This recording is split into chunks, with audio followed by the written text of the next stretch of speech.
Let's start. So let's start with Mangalacharan. राग द्वेष विजेतारं ज्ञातारं विश्ववस्तुना सक्र पूज्य गिरामेशं तीर्थे संस्तुतिमानये पन्नगे च सुरेन्द्रे च कौशिके पाद संस्कृते निर्विशेष मनस्काय श्रीवीर स्वामिने नमः। अज्ञानां तिमिरान्धानां ज्ञानजननी शलाकया नेत्रम् उन्मिलितं येन तस्मै श्रीगुरुवे नमः। Welcome everyone. So today is our ninth session of Sutra Earth and Rahasya. So ये session में we will continue with our discussion on Osagram Stotra. तो last time we were talking about Osagram Stotra और हमने last time हमने देखा था कि ओसग्रम स्तोत्र की रचना कैसे हुई थी। तो ओसग्रम की स्तोत्र की रचना शुद्ध केवली भद्रभाव स्वामी ने की थी। तो जस्ट ब्रीफली रिवाइज करते हैं लास्ट टाइम का। तो ओसोग्रम स्तोत्र एक महाप्रभाविक स्तोत्र है और ये भक्ति मार्ग का एक सालंबन है। तो हमने लास्ट टाइम देखा था कि भक्ति मार्ग के दो माध्यम है, एक है नाम कीर्तन और दूसरा है भगवान का गुण संकीर्तन। सो जैसे लोक स्तोत्र है तो लोक स्तोत्र में 24 के 24 भगवान का नाम कीर्तन है और 24 के 24 भगवान का गुण कीर्तन है। पर ओसोग्रम स्तोत्र एक ऐसा स्तोत्र है जो पार्श्वनाथ भगवान का नाम कीर्तन है और पार्श्वनाथ भगवान का गुण कीर्तन है। तो ये स्तोत्र महाप्रभावक स्तोत्र है और ये मंत्रों से गर्भित स्तोत्र है। तो ये स्तोत्र की रचना श्रुत केवली भद्रभाव स्वामी ने की है और श्रुत केवली भद्रभाव स्वामी भगवान महावीर के 150 साल के बाद हुए और वो भगवान की पांचवी फिफ्थ पाठ परंपरा में हुए। तो अगर भगवान महावीर का इतिहास आपको पता हो, भगवान महावीर के बाद पहली पाठ परंपरा पे सुधर्मा स्वामी, फिर सुधर्मा स्वामी के बाद जम्बू स्वामी, जम्बू स्वामी के बाद प्रभव स्वामी के बाद स्वयंभव स्वामी, स्वयंभव स्वामी के बाद यशोभद्र सूरी और यशोभद्र सूरी के बाद भद्रभाव स्वामी। सो भद्रभाव स्वामी इस काल चक्र के इस अवसर पीढ़ी के अंतिम श्रुत केवली बने और उन्होंने ये ओसोग्रम स्तोत्र की रचना की। और हमने लास्ट टाइम हमने इसका इतिहास देखा था कि इसकी स्तोत्र की रचना मारी और मरकी महामारी को मिटाने के लिए की थी। तो ये क्लास में we will talk about some of the important things about Bhagwan Parshvanath. तो भगवान पार्श्वनाथ सिंस ओसोग्रम स्तोत्र ये भगवान पार्श्वनाथ की स्थापना है, तो will talk about some of the important facts about Bhagwan Parshvanath. तो हमने लास्ट टाइम हमने देखा कि ये ओसोग्रम स्तोत्र है वो एक भक्ति स्तोत्र है, राइट। तो भक्ति स्तोत्र क्यों है हमने देखा। जैसे लोकगत स्तोत्र भी एक भक्ति स्तोत्र है और लोकगत स्तोत्र में हमने देखा कि तित्तयरा में पश्यन्तु जो पद है वो एक भक्ति पद है। उसमें हम बोलते हैं कि हे तीर्थंकर परमात्मा हमारे पे प्रसन्न हो, वो एक भक्ति की याचना है। सिमिलरली ओसोग्रम स्तोत्र भी एक भक्ति स्तोत्र है। तो इसमें जो पद है यह संतो मा यस भक्ति बर निबर ता देव दिज्य भोइम भवे भवे पाश चंद। तो ये पद से पता चलता है कि ये स्तोत्र भी एक भक्ति स्तोत्र है। ये पद में भद्रभाव स्वामी बोलते हैं, कहते हैं कि अगर ये ओसक्रम स्तोत्र को भक्ति भाव पूर्वक हृदय में धारण करके अगर गिना जाए तभी सम्यक दर्शन की प्राप्ति होती है। अर्थात भोजी ता देव दिग्ज भोहिम मतलब तभी सम्यक दर्शन की प्राप्ति होती है। तो ये पद से भद्रभाव स्वामी ने क्लियर कर दिया है कि दिस इज ऑल्सो अ भक्ति स्तोत्र और ये ओसक्रम स्तोत्र को भक्ति भाव पूर्वक पूर्ण समर्पण के साथ गिनना चाहिए। तो लास्ट टाइम हमने भक्ति की 3 डेफिनेशंस देखी थी। We won't go into lots of details, पर जो 3 डेफिनेशंस थी वो पहली डेफिनेशन थी भक्ति की अविच्छिन्न परम अनुरक्ति। हमने देखा था कि भक्ति मतलब क्या। भक्ति मतलब शाश्वती लय का परम प्रेम, मतलब 24 घंटे हमारी भगवान की आज्ञा पे पालन में आनंद आए उसको भक्ति कहते हैं और भगवान की आज्ञा में विराधना में वेदना हो उसको भक्ति कहते हैं। मतलब 24 घंटे भगवान के प्रति जो परम प्रेम होता है वो फर्स्ट डेफिनेशन है भक्ति की। सेकंड डेफिनेशन हमने देखी भक्ति की, वो है अपना संपूर्ण उपयोग भगवान में, अर्थात अपना अपना मन वचन और काया का उपयोग भगवान में, तो उसको भक्ति कहते हैं। और जो थर्ड डेफिनेशन थी भक्ति की वो हमने देखा कि जो विभक्ति को दूर करे वो उसको भक्ति कहते हैं। तो विभक्ति मतलब क्या? एक मिनट, थोड़ा एको आ रहा है, let me try to mute. Okay, thank you. तो थर्ड डेफिनेशन जो हमने देखी भक्ति की, वो था कि विभक्ति को दूर करे उसको भक्ति कहते हैं। तो विभक्ति मतलब क्या? कि जो प्रभु से जो अपनी दूरी है उसको दूर करे उसको भक्ति कहते हैं। तो last time we talked about this three definitions, कि पहला है शाश्वती लय का परम प्रेम, दूसरा है अपना संपूर्ण उपयोग प्रभु में, मतलब there should be a totality of man vachan and काया। और थर्ड डेफिनेशन थी जो भगवान के प्रति अपनी दूरी है उसको दूर करे उसको भक्ति कहते हैं। तो ये स्तोत्र को, ये तीन जो डेफिनेशन है उसको आत्मसात करके ये ओह सुगम स्तोत्र हमको गिनना चाहिए। तो let's see some of the important facts about Bhagwan Parshvanath. तो अभी अपना अवसरपिनी काल चल रहा है, और ये अवसरपिनी काल में जब 60 कोड़ा कोड़ी सागरोपम जितना टाइम पसार हुआ, तब थर्ड आरा शुरू हुआ। और ये थर्ड आरे में जब अनदर 2 कोड़ा कोड़ी जितना सागरोपम जितना काल प्रसार हुआ, तब प्रथम तीर्थंकर ऋषभदेव भगवान का जन्म हुआ। तो थर्ड आरा में अपने एक तीर्थंकर भगवान का जन्म हुआ, और भगवान ऋषभदेव के निर्वाण के बाद सारा 8 साल 8 साल और 8 महीने में फोर्थ आरा शुरू हुआ। और ये फोर्थ आरा एक अद्भुत आरा था, उसमें 23 तीर्थंकरों का जन्म हुआ। और ये फोर्थ आरे में जब 353 ईयर्स और 8.5 मंथ जितना समय बाकी था before the start of fifth आरा, जब भगवान पार्श्वनाथ का जन्म हुआ। तो भगवान पार्श्वनाथ का जीव देवलोक से चके वो काशी देश और वाराणसी नगरी में वो वामा देवी और अश्वशैन वामा देवी के रत्न कुक्षी में वो अवतरे। तो पार्श्वनाथ भगवान का जो गर्भकाल था वो 9 मंथ्स एंड 6 डेज का था। तो भगवान महावीर भगवान पार्श्वनाथ का उनका जन्म पोष वद दशमी को हुआ, इसलिए हम आपको पता हो हम पोष वद दशमी की हम आराधना करते हैं। तो उनका जन्म मध्य रात्रि को हुआ। अभी ये इंपॉर्टेंट इंटरेस्टिंग फैक्ट है कि सभी भगवान का जन्म मध्य रात्रि को ही होता है। सो 24 के 24 तीर्थंकर का जन्म मध्य रात्रि को होता है। तो भगवान पार्श्वनाथ का जन्म पोषवत दशमी को हुआ, और जब उनकी उचित उम्र हुई तब उनका विवाह प्रभावती नाम की कन्या के साथ किया गया। तो अभी अपने शास्त्र में ऐसा उल्लेख मिलता है कि भगवान पार्श्वनाथ के कोई पुत्र या पुत्री थे नहीं। तो ऐसा माना जाता है कि मोस्ट लाइकली लग्न जीवन में भगवान पार्श्वनाथ ने ब्रह्मचर्य का पालन किया होगा। और जब उनकी उम्र 30 इयर्स की हुई, एग्जैक्ट 30 इयर्स में, तब उन्होंने दीक्षा ग्रहण की पोष वध 11 को। और उन्होंने उत्तम चारित्र का पालन करके मात्र 83 डेज में उनको केवल ज्ञान उत्पन्न हुआ। और वो केवली अवस्था में क्लोज टू 70 इयर्स तक वो केवली अवस्था में थे। और उन्होंने 70 इयर्स में लाखों जीवों को सन्मार्ग दिखाया, और उनका निर्वाण समेत शिखर पर्वत पे हुआ। उनका निर्वाण 1 महीने के अनशन के बाद 33 अदर मुनियों के साथ उनका उनका निर्वाण हुआ। और जब निर्वाण हुआ उनकी उम्र 100 इयर्स की थी।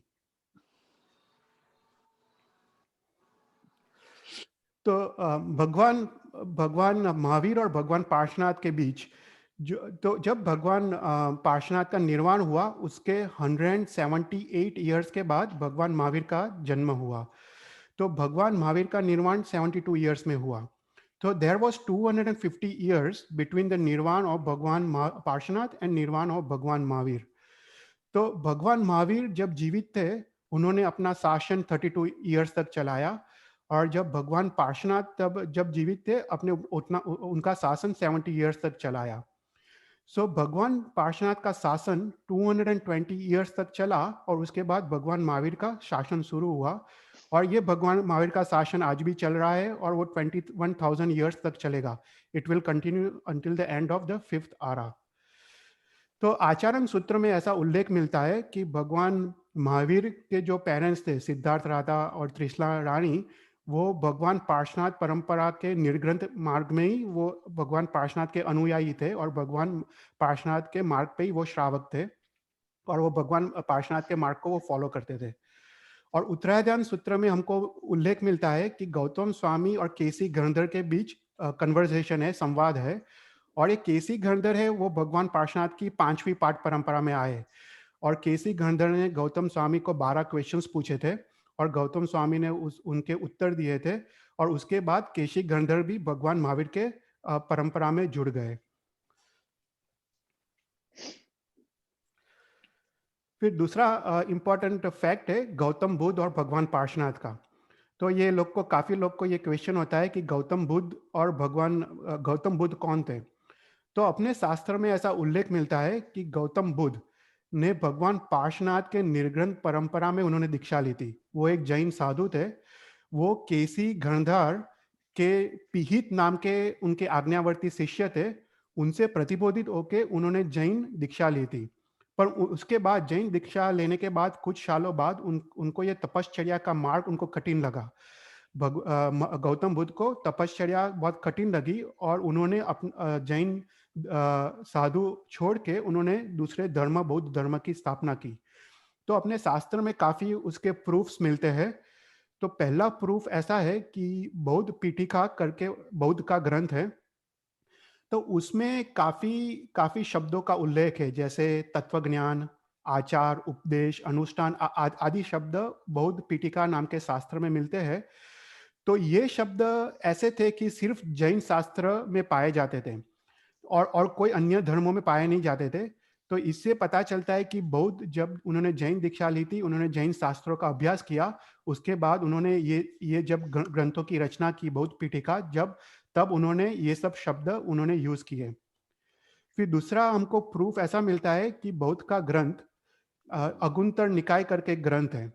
ये अगुंतर निकाय करके बौद्ध का ग्रंथ में वप्प श्रावक की स्टोरी आती है और ये वप्प श्रावक को भगवान पार्श्वनाथ के निर्ग्रंथ मार्ग का एक श्रावक बताया गया है। और ये वप्प श्रावक वो गौतम बुद्ध के काका थे, संसारी काका थे।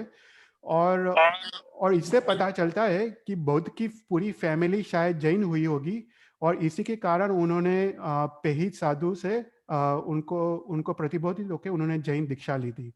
सो this is some of the interesting fact कि उन्होंने भी पार्श्वनाथ भगवान में दीक्षा ली थी, फिर उन्होंने वो निर्ग्रंथ मार्ग छोड़ के उन्होंने सेपरेट बौद्ध मार्ग उन्होंने स्थापना की।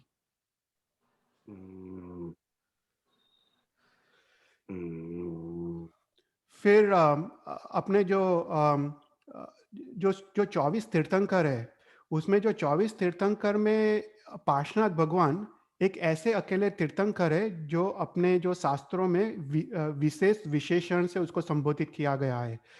तो भगवती सूत्र है, आचारंग सूत्र है, इवन कल्प सूत्र है। उसमें पार्श्वनाथ भगवान को पुरुषदानीय श्री पार्श करके संबोधित किया गया है।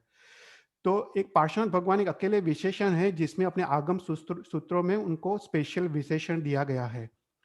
तो अपने शास्त्रों में उल्लेख आता है कि पार्श्वनाथ भगवान के साधु जब वो भगवान महावीर के समोसरण में भगवान महावीर की देशना सुनते थे, जब उन्होंने भगवान महावीर को क्वेश्चन पूछा तो भगवान महावीर ने खुद पुरुषदानीय श्री पार्श करके संबोधित किया।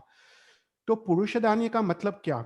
पार्श्वनाथ का भगवान का ये विशेषण है पुरुषदानीय। तो पुरुषदानीय क्या, what is the meaning of पुरुषदानीय? तो पुरुषदानीय का मतलब है जिसकी वचन और जिसकी वाणी सब लोग आदर और प्यार के साथ ग्रहण करें, जिसका नाम मात्र लोग आदर के साथ ग्रहण करें, उसको पुरुषदानीय कहते हैं।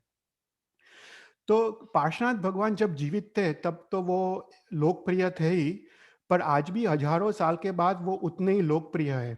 अगर तुम सोचो कि पार्श्वनाथ भगवान सबसे ज्यादा पूजनीय पार्श्वनाथ भगवान है और और उसका कारण क्या? तो शास्त्र में उसके दो कारण बताए गए हैं। पहला कारण है कि उनका उत्कृष्ट आदेय नाम कर्म। आदेय नाम कर्म मतलब जो उनका यश नाम कर्म है वो पराकाष्ठा का था। वो इतना पराकाष्ठा का था कि भगवान पार्श्वनाथ के का जो नाम है वो सिर्फ ये 24 में नहीं, वो अतीत 24 और अनागत 24 में भी लोग लेंगे। तो पहला था उनका उत्कृष्ट आदेय नाम कर्म और दूसरा रीजन था कि उनकी जो अधिष्ठायिका देवी है पद्मावती, उसका साक्षात्कार आज भी लोगों को होता है। तो काफी आचार्य महाराज साहब का को पद्मावती देवी का आज भी साक्षात्कार होता है। तो ये दो कारण है कि भगवान पार्श्वनाथ सबसे ज्यादा पॉपुलर है। और सभी तीर्थंकरों के इधर 4 या 5 नाम होते हैं, बट भगवान पार्श्वनाथ ऐसे हैं जिनके 100 से 8 से अधिक नाम हमको शास्त्र में पाए जाते हैं। हम आगे जाके देखेंगे कि ये सब 108 नाम कौन से हैं, पर 100 से 8 से अधिक नाम भगवान पार्श्वनाथ हमारे आगम चरित्र में पाए जाते हैं। फिर दूसरा है कि भगवान पार्श्वनाथ का जो निर्वाण हुआ वो समेत शिखर पर्वत पर हुआ, और समेत शिखर पर्वत पे 20 तीर्थंकरों का मोक्ष हुआ, निर्वाण हुआ, पर फिर भी समेत शिखर पर्वत को पार्श्व पर्वत से जाना जाता है। तो यही बताता है कि भगवान पार्श्वनाथ का जो जो आदि नाम कर्म था वो उत्कृष्ट था, और सबसे ज्यादा पूजनीय भगवान पार्श्वनाथ आज भी है। फिर दूसरा है भगवान पार्श्वनाथ का शरीर का रंग और उनका शरीर। तो भगवान पार्श्वनाथ का शरीर उनका 9 फुट का हाथ का था, और अगर तुम कोई भी आचार्य महाराज साहब को पूछो कि भगवान पार्श्वनाथ का शरीर का रंग क्या था, तो वो लोग बोलेंगे कि उनका शरीर का रंग ग्रीन था। पर हमने लीला था, ग्रीन या लीला, पर अपने शास्त्र में भगवान पार्श्वनाथ का रंग नीला लिखा गया है। नीला मतलब लाइट ब्लू। तो हम्म। व्यवहार व्यवहार में दोनों प्रचलित है। व्यवहार में कितने लोग भगवान पार्श्वनाथ को ग्रीन कलर का मानते हैं, और अपने शास्त्र के हिसाब से कितने लोग उसको लाइट ब्लू कलर का मानते हैं।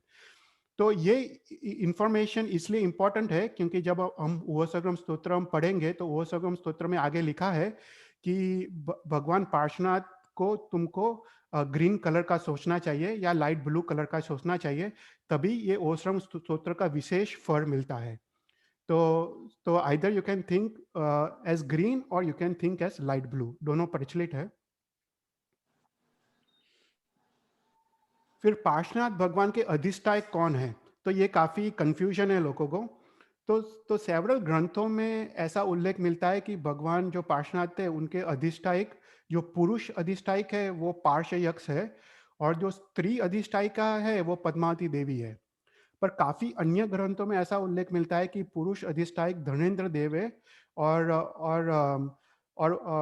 स्त्री अधिष्ठायिका पद्मावती देवी है। अभी ये पद्मावती देवी और धर्मेंद्र देव, पद्मावती देवी उनकी पत्नी है धर्मेंद्र देव की। तो ये धर्मेंद्र देव और पद्मावती देवी दोनों असुर कुमार के निकाय के देवता है, दोनों नाग कुमार निकाय के देवता है। और जो पार्श्वयक्ष है वो व्यंतर देवता है, वो मध्यलोक में है। फिर अपने एक अन्य शास्त्र में ऐसा उल्लेख मिलता है कि वैरुत्या देवी भी अधिष्ठायक देवी है। तो ऐसा एक स्तोत्र मिलता है, ओम नमो पार्श्वनाथाय विश्व चिंतामणि यते ह्रीम धर्मेंद्र वैरुत्या पद्मावती युतायते। तो इससे पता चलता है कि वैरुत्या देवी भी एक अधिष्ठायक देवी है। तो अभी ये जो वैरुत्या देवी है वो पार्श्वनाथ भगवान, वो धर्मेंद्र देव की वो सेकंड पत्नी थी। पहली पत्नी पद्मावती थी और दूसरी पत्नी उनकी वैरुत्या देवी थी। तो पार्श्वनाथ भगवान एक ऐसे भगवान हैं जिनकी 4 अधिष्ठायक है, पार्श्वयक्ष, धर्मेंद्र देव, पद्मावती देवी और वैरुत्या देवी। बाकी सभी तीर्थंकरों का जनरली एक यक्ष और एक यक्षिणी होते हैं, पर भगवान पार्श्वनाथ के 2 अधिष्ठायक, टोटल चार चार अधिष्ठायक हमको शास्त्र में पाए जाते हैं। फिर दूसरा इंटरेस्टिंग फैक्ट है भगवान पार्श्वनाथ का कि इस भगवान पार्श्वनाथ की मूर्ति, तो भगवान पार्श्वनाथ की मूर्ति पे जो फना पाई जाती है, राइट, तुमको पता होगा कि जब कमट ने उपसर्ग किया, बारिश का उपसर्ग किया, तब धर्मेंद्र देव का आशय चलायमान हुआ, और धर्मेंद्र देव आके भगवान पार्श्वनाथ को पानी से उठाया, और उसके ऊपर उन्होंने छत्र धारण किया, उन्होंने सांप के रूप में छत्र धारण किया। तो शास्त्र में ऐसा उल्लेख मिलता है कि जो धर्मेंद्र देव ने जो छत्र धारण धारण किया वो 7 फणा वाला था, 7 फणास। तो इसलिए जो हमको प्राचीन कालीन जो मूर्ति मिलती है, इवन हमको शंखेश्वर पार्श्वनाथ की मूर्ति है, वो सभी 7 फणा वाली है। और और जो हमको प्राचीन काल की जो सभी मूर्तियां मिलती है वो सभी 7 फणा वाली थी। पर अभी जो नई मूर्तियां बनाई जाती है वो आइदर 9 फणा वाली होती है, 27, 158, इवन 1008 फणा वाली मूर्ति हमको हमको दिखाई देती है। तो जो 7 फणा वाली मूर्ति है, ऐसा लगता है कि वो शास्त्र युक्त है, और सभी पुरानी मूर्ति वो 7 फणा वाली थी। जो मैं बड़ौदा में जो रहता हूँ, वहाँ पे बड़ौदा में ना अकोटा गांव है, वो जो पहले उसको अंकोटक गांव बोलते थे। वहाँ पे एक 6th सेंचुरी की मूर्ति मिली है जो अभी बड़ौदा म्यूजियम में है, वो भी 7 फणा वाली थी। तो ऐसा लगता है कि 7 फणा वाली मूर्ति शायद वो सही होगी, पर अभी लोग कोई भी कितने भी नंबर की फणा पार्श्वनाथ भगवान पे लगाते हैं। फिर दूसरा इंटरेस्टिंग फैक्ट है कि जो ओसरग्रम स्तोत्र है, सो ओसरग्रम स्तोत्र में 2 पद आते हैं। तो पहला पद हमको आता है मंगल कल्याण आवासम, और दूसरा है चिंतामणि कप्पपाय वब्बही है। तो ये दो पद हमको ओह सग्रम स्तोत्र में पाए जाते हैं। तो आवास का मतलब क्या? तो आवास मतलब घर, ओके, रहने का स्थान या घर। तो यहाँ पे एक इंटरेस्टिंग फैक्ट है कि एक बहुत ही विद्वान और प्राचीन मुनि ने ये जो आवास है उसका अर्थ उन्होंने देरासर किया है। ओके, इंस्टेड ऑफ घर, वो आवास का अर्थ उन्होंने देरासर किया है और उन्होंने मंगल और कल्याण को विशेषण रूप बताया है। और उन्होंने चिंतामणि और कप्पपाया मतलब कल्पवृक्ष, तो चिंतामणि और कल्पवृक्ष को भी विशेषण रूप बताया है। तो उन्होंने बोला है कि ये जो आवास है वो देरासर है और ये उनके चार विशेषण है, मंगल, कल्याण, चिंतामणि और कप्पपाया। तो तुम अगर आबू देलवारा जाओ तो आबू देलवारा में ना कतर वसाई की टूक है और कतर वसाई की टूक में चौमुखी प्रतिमा है पार्श्वनाथ भगवान की। मतलब चार दिशाओं में चार पार्श्वनाथ भगवान है। और ये जो चार पार्श्वनाथ भगवान है वो ओह सग्रम स्तोत्र के ये दो पद पे आधारित है। तो पूर्व दिशा में मंगलकर पार्श्वनाथ है, दक्षिण दिशा में कल्याणकर पार्श्वनाथ है, पश्चिम दिशा में मनोरथ कल्पद्रुम और उत्तर दिशा में चिंतामणि पार्श्वनाथ है। तो ये प्राचीन मुनि का जो अर्थघटन है उससे ये तीर्थ में भगवान पार्श्वनाथ की चार मूर्तियां बनाई गई है और ये काफी पुरानी है, काफी प्राचीन है और उसमें उसमें 9 फनास है ये मूर्ति में। और उसमें कहा जाता है कि अगर तुम ये देरासर में अगर तुम पार्श्वनाथ भगवान का 108 बार तुम जाप करो 6 महीने तक, तब तुम्हारे जीवन में मंगल और कल्याण की प्राप्ति होती है, तुम्हारे सभी चिंताएं दूर हो जाती है और सभी कार्य सिद्ध हो जाते हैं कल्पवृक्ष की तरह। तो ये महाप्रभावक मूर्ति है। सो अगर तुम आबू देलवारा अगर नेक्स्ट टाइम जाओ तो यहाँ पे तुम ये मूर्ति को देख के आना, वंदन करके आना। फिर दूसरा है कि ओसोग्राम स्तोत्र में कितनी गाथा थी। तो ये काफी there are lots of confusions कि कितने लोग बोलते हैं कि उसकी 6 गाथा थी, कितने लोग बोलते हैं उसकी 7 गाथा थी। तो कितनी गाथा थी? तो अपने शास्त्र में काफी सारे उसके उल्लेख मिलते हैं। तो एक 16वीं सदी में एक आचार्य हो गए जीनसूर मुनि करके, उन्होंने प्रियंकर नृप कथा का उन्होंने वर्णन किया है, जो हम एक अद्भुत कथा है ओ सरगम स्तोत्र के बारे में जो आज हम देखेंगे। तो ये प्रियंकर नृप कथा में जीनसूर मुनि ने लिखा है कि कि ये जो ओ सरगम स्तोत्र है उसकी मात्र एक गाथा गिनने से जीव को शांति होती है, तो 5 गाथा तो का कहना ही क्या। फिर आगे जाके उन्होंने लिखा है कि ये ओसोकम स्तोत्र की 6 गाथा थी और धनेन्द्र देव के रिक्वेस्ट से भद्रबाहु स्वामी ने उसकी एक गाथा लुप्त कर दी। तो ये जीनसूर मुनि के हिसाब से, आचार्य भगवान के हिसाब से ओसोकम स्तोत्र की पहले 6 गाथा थी और उसमें से एक गाथा लुप्त होके अभी 5 गाथा है। फिर दूसरा शास्त्र में उल्लेख मिलता है वो 17th सेंचुरी में हर्ष कीर्ति सूरी हो गए, आचार्य हर्ष कीर्ति सूरी।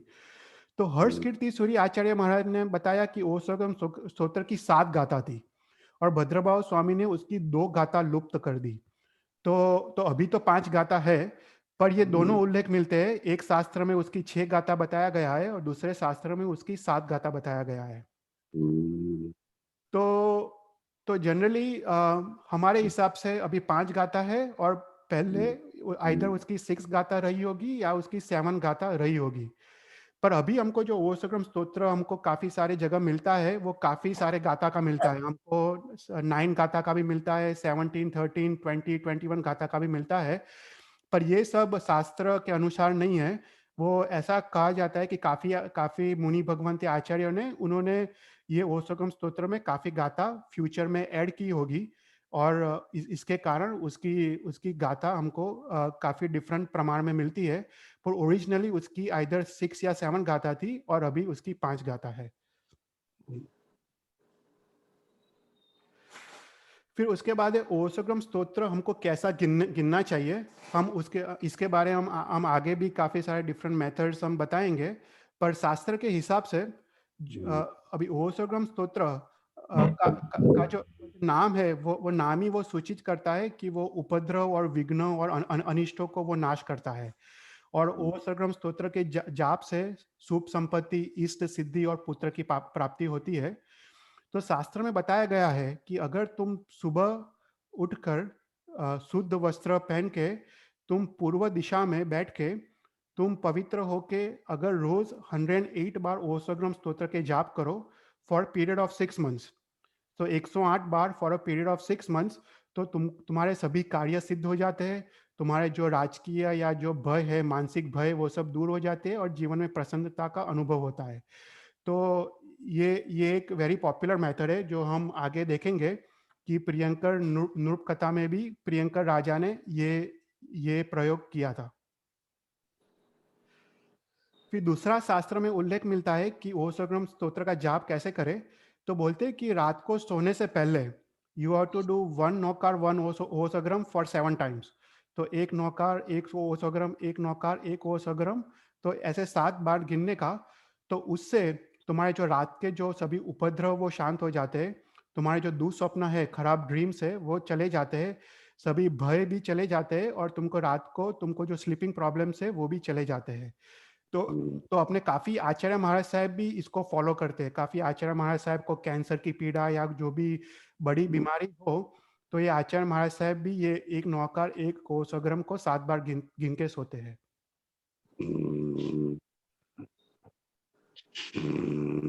ओके, तो एक ही मिनट। तो ओसग्रम स्तोत्र हमने देखा कि ओसग्रम स्तोत्र की रचना श्रुत केवली भद्रभाव स्वामी ने की है। तो इसके काफी प्रूफ्स हमको शास्त्र में मिलते हैं।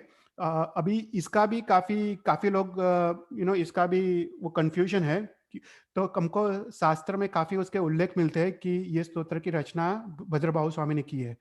तो पहला जो शास्त्र है उसका नाम है सम्यक्त्व सप्तिका वृत्ति करके शास्त्र है। उसमें लिखा है कि करुणा के भंडार जिसने ये ओसग्रम स्तोत्र रच के श्री संघ का कल्याण किया, ऐसे भद्रभाव स्वामी जयवंत जयवंत वर्तो। मतलब ये शास्त्र से पता चलता है कि ओसग्रम स्तोत्र की रचना भद्रभाव स्वामी ने की है।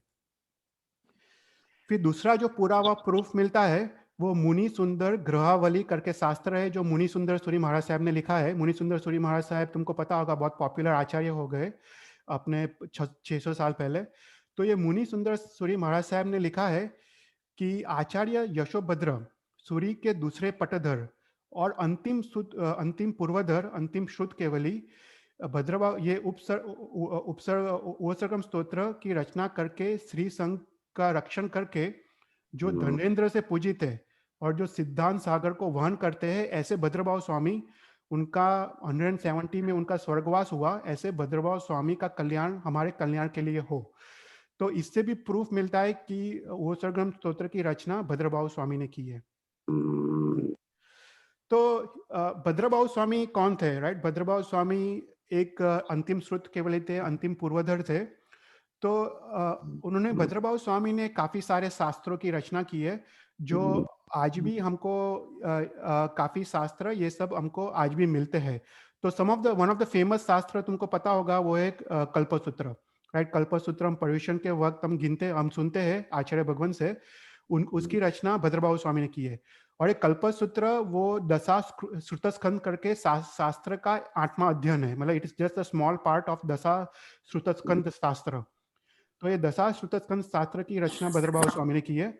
तो भद्रभाव स्वामी ने कौन से शास्त्रों की रचना की, उसमें से आवश्यक निरुक्ति जो वन ऑफ द काफी पॉपुलर वन ऑफ द एकदम गहन शास्त्र है।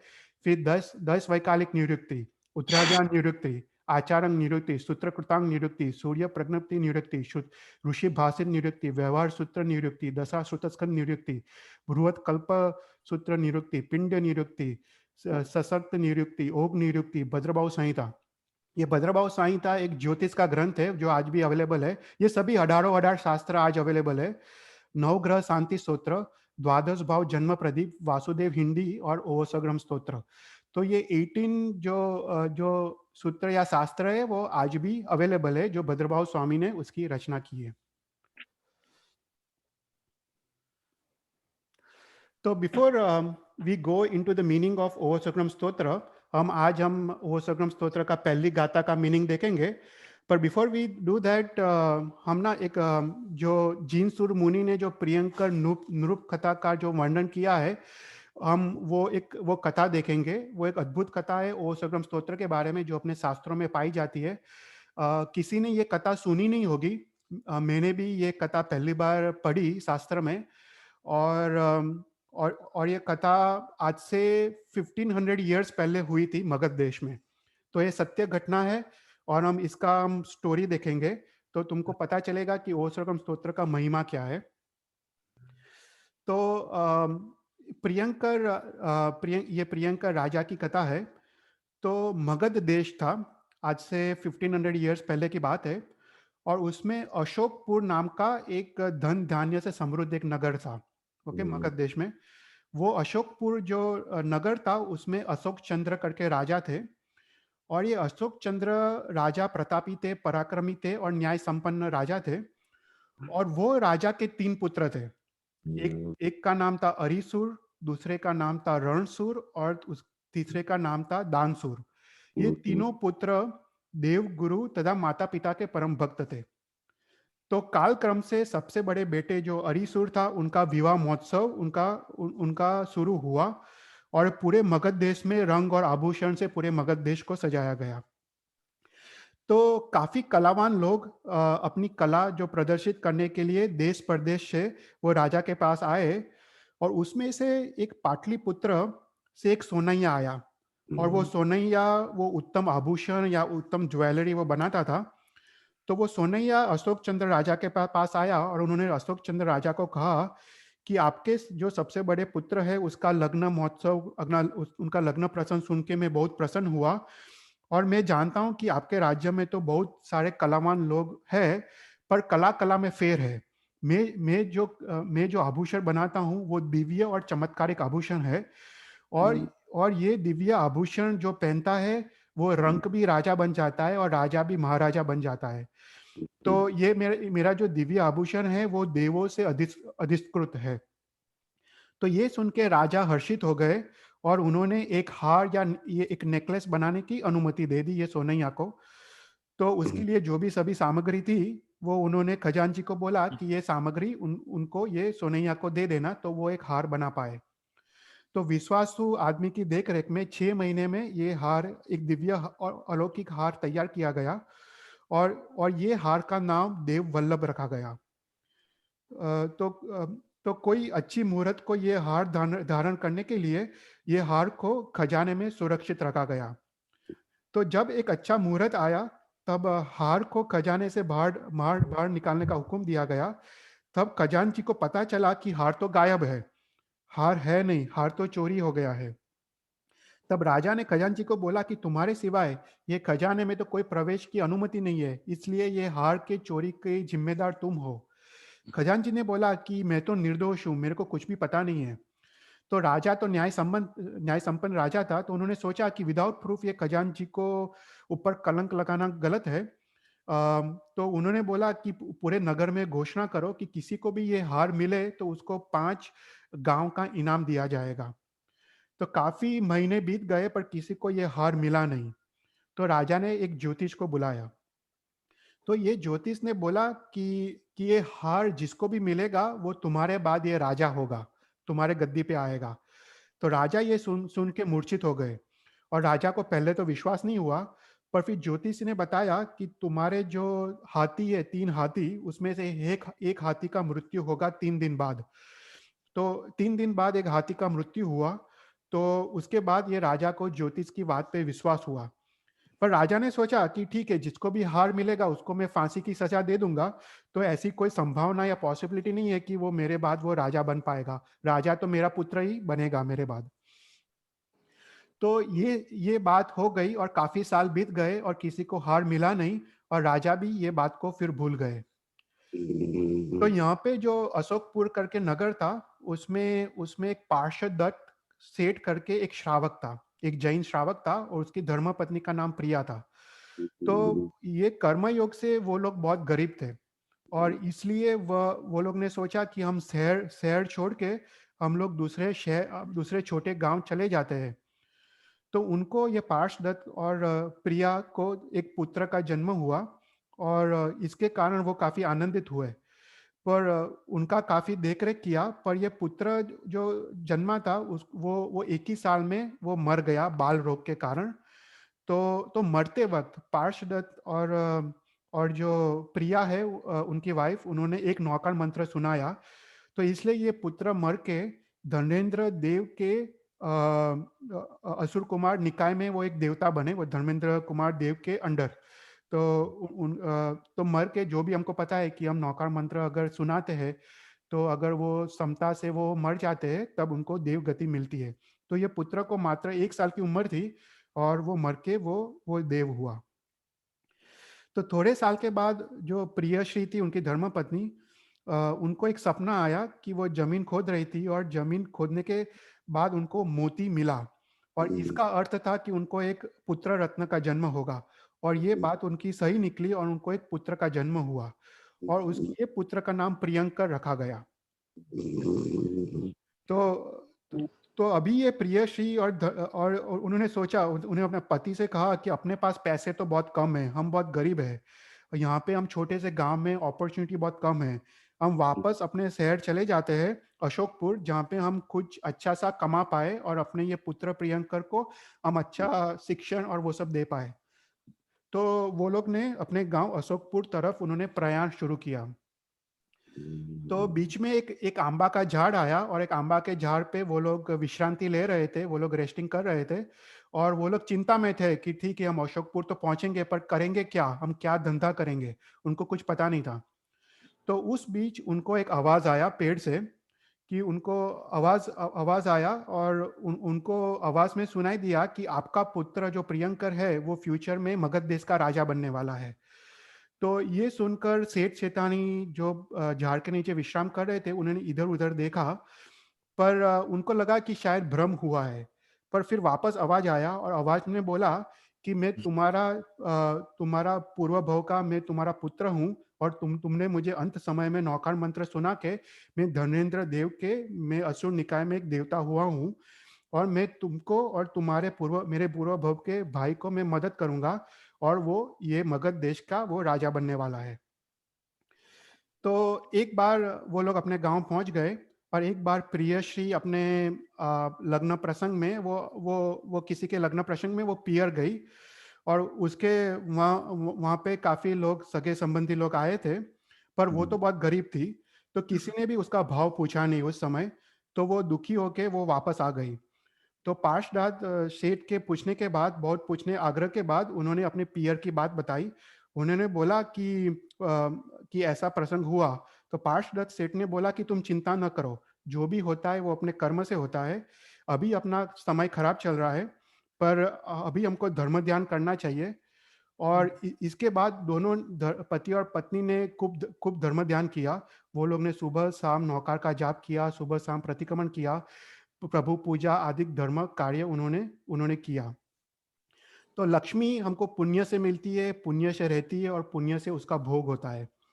तो दोनों के जीवन में धर्म आराधना बढ़ने लगी, और उनका जो अंतःकरण था वो प्रसन्न रहने लगा, और उसके कारण उनको जो आर्त ध्यान और रौद्र ध्यान उनके काफी कम हो गए। तो एक दिन प्रियश्री अपने अपने घर घर पे वो लिपण लगा रही थी, और उसके कारण वो नगर के बाहर गई। तो नगर के बाहर वो माटी लेने के लिए गई, वो घर का नया लिपण लगा रही थी। तो वहां पे वो खोद रही थी, और खोदने के बाद उनको एक बड़ा सा खजाना मिला, और एक खजाना वो लेके वो घर पे आई और सेठ को बताया, पार्षद सेठ को। तो सेठ ने कहा कि ये धन तो अपना नहीं है, ये जमीन तो राजा की है, तो हमको ये धन हमको राजा को दे देना चाहिए। तो यहाँ पे देखो, ये एक गरीब कुटुंब है, उनके पास रहने के लिए पैसा नहीं है, फिर भी कैसी धर्मनिष्ठा। उनको उनको पता है कि परद्रव्य वो चोरी है, तो परद्रव्य को हमको लेना नहीं चाहिए। तो वो लोग ने राजा के पास गए, और राजा को ये धन दिखाया। तो राजा ने मंत्री को बुलाया और पूछा कि इस धन का क्या किया जाए। तो मंत्री ने बोला कि राजा, ये धन तो तुम्हारा है, पर सिंस ये लोग धन लेके आए हैं, इस धन से थोड़ा हिस्सा इनको इनको दे देना चाहिए।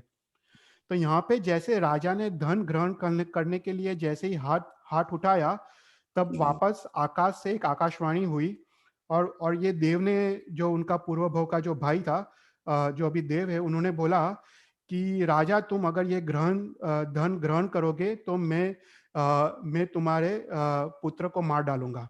ऐसा करके वो आकाशवाणी हुई, और राजा घबरा गया, और ये सुन के राजा ने पूरा धन वो सेठ को दे दिया। तो इतना इतना सारा धन मिलने के बाद सेठ ने नया मकान किया, नए वस्त्र किए, नए आभूषण किए और नया धंधा स्टार्ट किया। और उसके घर में काफी लोग आने जाने लगे और उनका नाम शुक्ल पक्ष की चंद्र की तरह दिन प्रतिदिन उनका नाम बढ़ने लगा। यहाँ पे प्रियंकर वो बड़ा हुआ और वो पंडित जी के पास वो विनय से अभ्यास करने लगा और वो सकल विद्या में वो पारंगत हुआ। उन्होंने सभी शास्त्रों के अभ्यास किए, उन्हें रत्नत्रयी की साधना की और वो पंचाचार का पालन करता था।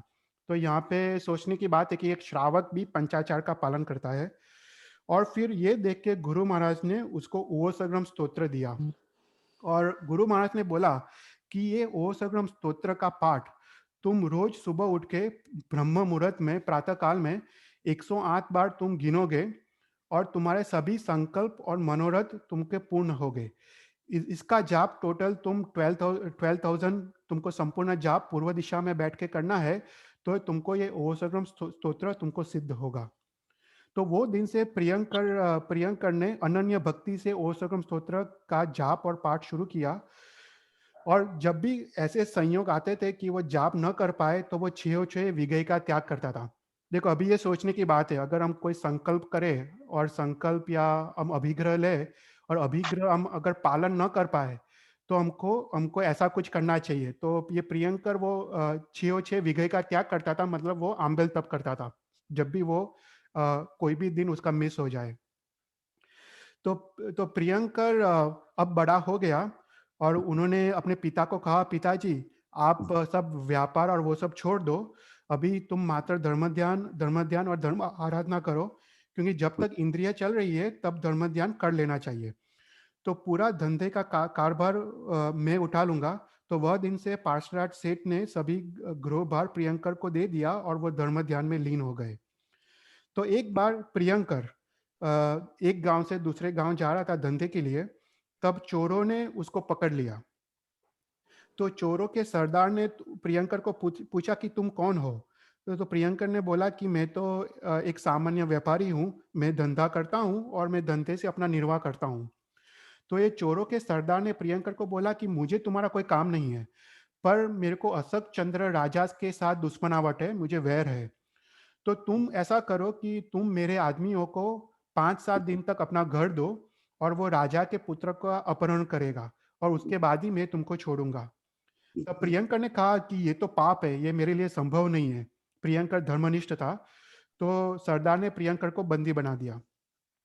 तो यहाँ पे प्रियंकर ने ओसग्रम स्तोत्र का उसने अभी ओसग्रम स्तोत्र सिद्ध कर लिया है। तो प्रियंकर ने ओसग्रम स्तोत्र का पाठ शुरू किया और ओसग्रम स्तोत्र के प्रभाव से सरदार के विचारों में परिवर्तन आने लगा।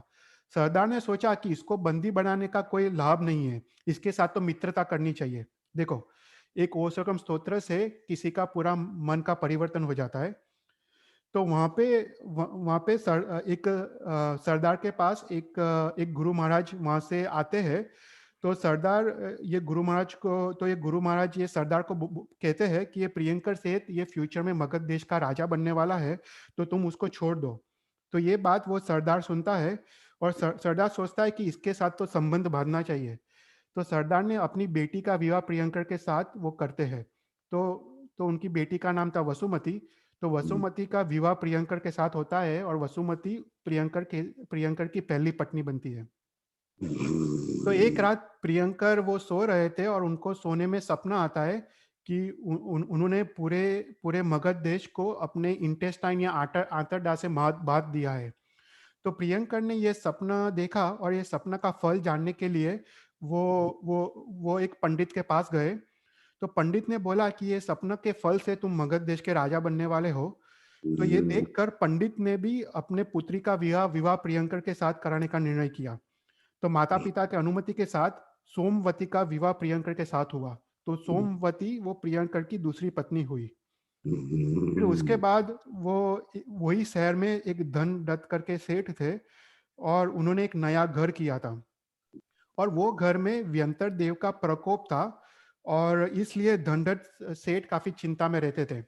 तो एक बार प्रियंकर ने वो धनदत्त सेठ के घर से पसार हो रहे थे, उन्होंने धनदत्त सेठ को चिंतित देखा। तो प्रियंकर ने पूछा कि हे सेठ, आप क्यों चिंता में हो। तब धनदत्त सेठ ने कहा कि मैंने नया घर तो बनाया है, पर लगता है कि व्यंतर देव का प्रकोप है। तब प्रियंकर ने बोला कि तुम रोज एक 108 ओसग्रम का जाप करो और मात्र 7 दिन में ये तुम्हारा ये व्यंतर देव का प्रकोप चला जाएगा। तो धनदत्त सेठ ने ये किया और 7 दिन में ही व्यंतर देव वहां से चला गया। तो धनदत्त सेठ ने अपनी पुत्री श्रीमती का विवाह प्रियंकर के साथ किया। तो श्रीमती प्रियंकर की तीसरी पत्नी हुई। तो यहाँ पे राज्य राज्य में सबको ये बात पता चली कि धनदत्त सेठ का व्यंतर देव चला गया प्रियंकर के साथ। तो राज्य के जो मंत्री है हितंकर, उन्होंने प्रियंकर को बुलाया, और हितंकर मंत्री की जो बेटी है वो काफी बीमार थी, और प्रियंकर को बुलाया और प्रियंकर ने उसको बोला कि तुम 108 ओसगन का जाप करो 7 दिन तक, तो ये बीमारी चली जाएगी। तो उसके बाद उसकी भी बीमारी चली गई। तो हितंकर मंत्री की बेटी को भी उसको प्रियंकर के साथ उसका विवाह हुआ। तो टोटल प्रियंकर के चार चार पत्नी थे। तो यहाँ पे अशोक चंद्र राजा को पता चला कि प्रियंकर बहुत बहुत ही प्रभावशाली है। तो उन्होंने प्रियंकर को बोला कि तुम अब से राज्य में आने लगो, तुम राज्य की सभा में आने लगो। और वो सुन के प्रियंकर रोज राजा के राज्य की सभा में वो जाने लगा। यहाँ पे एक दिन ऐसा आता है कि राजा के 2 पुत्र अरिसूर और रणसूर का अकस्मात से मृत्यु हो जाता है, और राजा काफी उदासीन हो जाते हैं और वो सभा में आने का बंद कर देते हैं।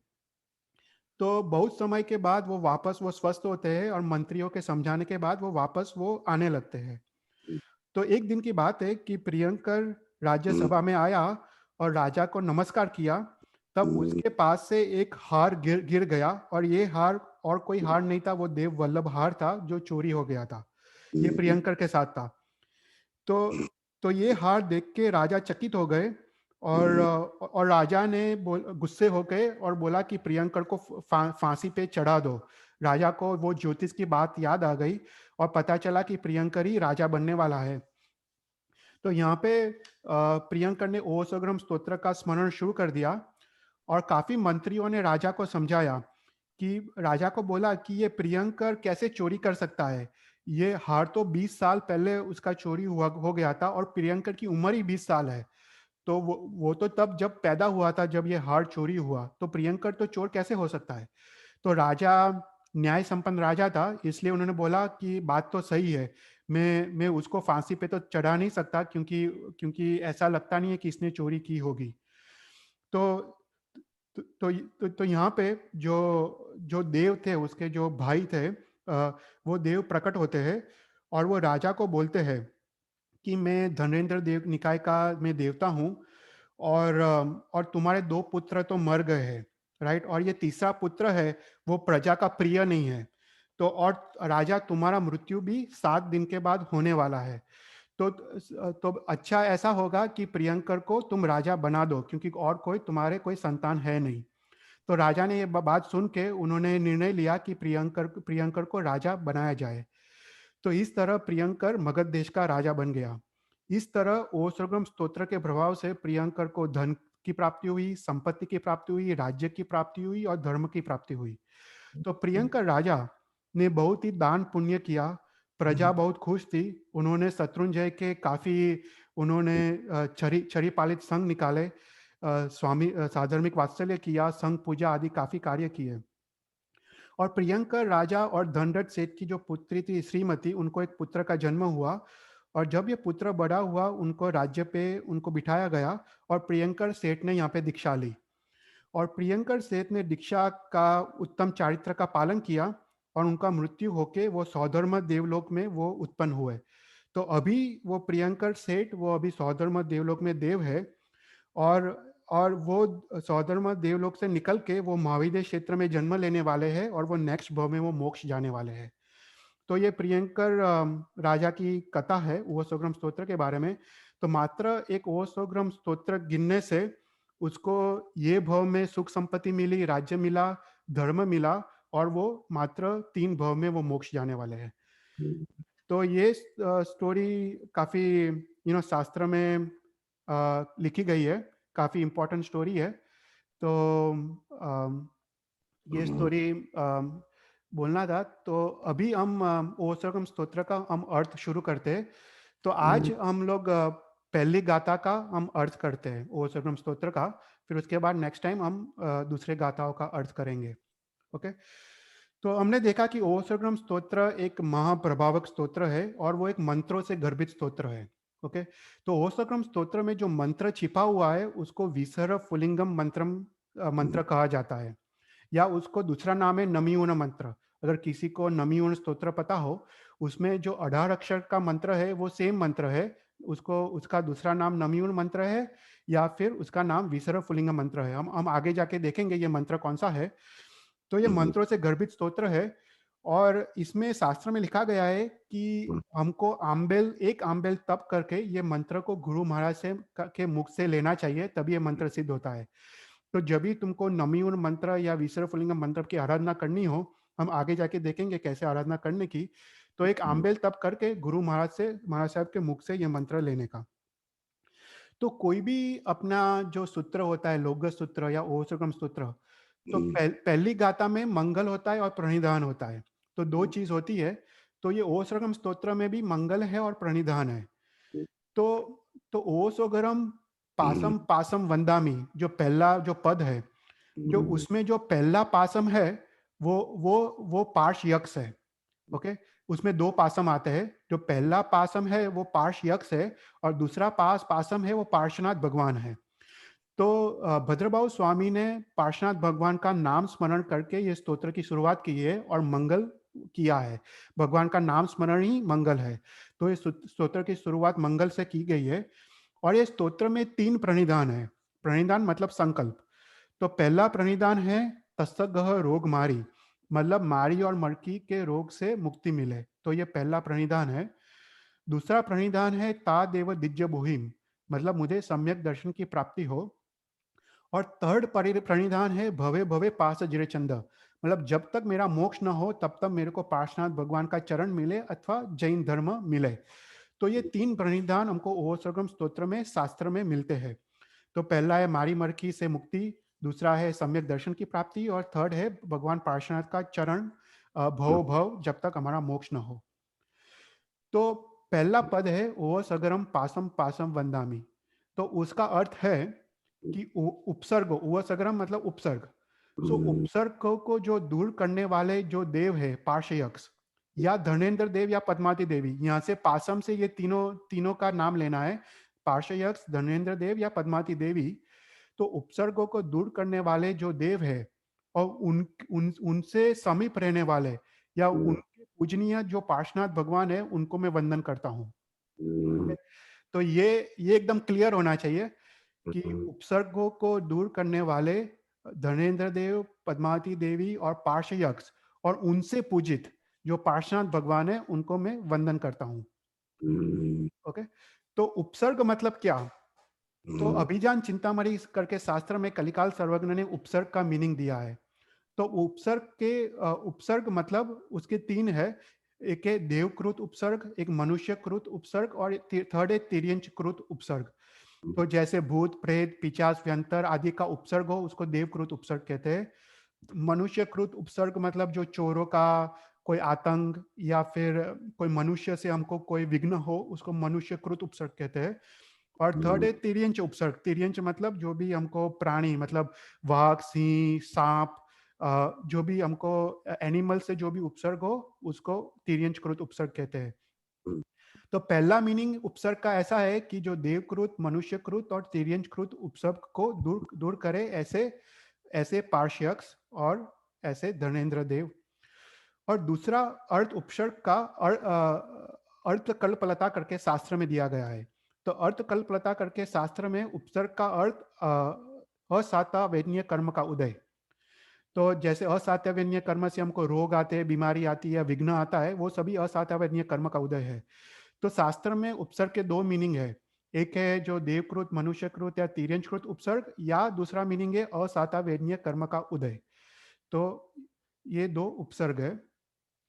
तो उसका मीनिंग हुआ कि जो भी उपसर्ग है उसको दूर करने वाले जो पार्श्वयक्ष है, धर्मेंद्र देव है, पद्मावती देवी है, और उनसे जो पूजित है, ऐसे 23 में तीर्थंकर पार्श्वनाथ भगवान को मैं वंदन करता हूँ। तो अपने शास्त्र में वंदन 2 टाइप के बताए गए हैं। एक है द्रव्य वंदन और दूसरा है भाव वंदन। तो द्रव्य वंदन मतलब मस्तक झुकाना, सिर झुकाना, अंजलिबद्ध प्रणाम करना, पंचांग प्रणतिपात प्रणाम करना या शब्द बोलना, वो सभी द्रव्य वंदन है। और भाव वंदन मतलब जो नमस्कार्य है, जो पार्श्वनाथ भगवान, उसके प्रति श्रद्धा, उसके प्रति भक्ति भाव और उसके प्रति बहुमान भाव, उसको बोलते हैं भाव वंदन।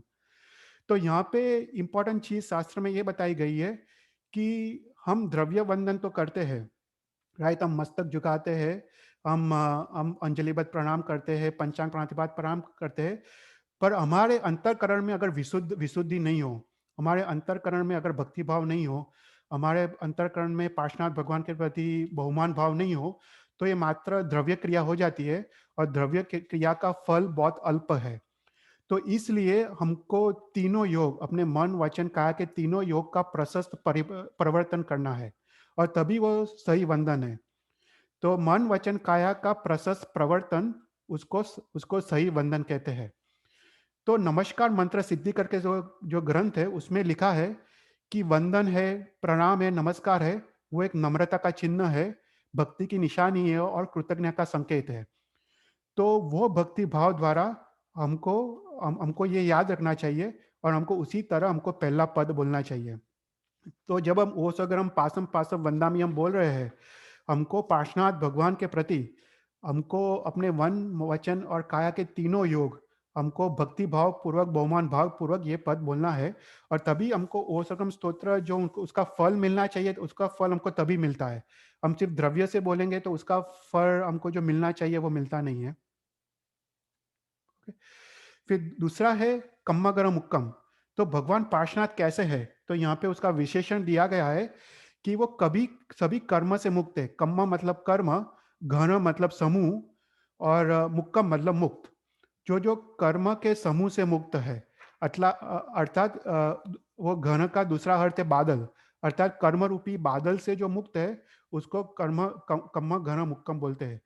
तो यहाँ पे पार्श्वनाथ भगवान की सर्वज्ञता और सर्वदर्शिता सूचित की गई है, क्योंकि जो घाती कर्म से मुक्त है वो अवश्य सर्वदर्शी और सर्वज्ञ है। तो कम्मगण मुक्कम से हम जब बोले, तब हमको पार्श्वनाथ भगवान की सर्वज्ञता और सर्वदर्शिता हमको सोचनी चाहिए। और फिर उसके बाद जो दूसरा विशेषण है, वो है विसर विसनिन्नासम। मतलब विषधर के विष को दूर करने वाले, मतलब विष मतलब जहर। तो जो जहर है, जो विषधर है, मतलब सांप या नाग, तो सांप या नाग के जो जहर है उसको दूर करने वाले ऐसे पार्श्वनाथ भगवान। तो अपने शास्त्र में 10 टाइप के विषधर बताए गए हैं।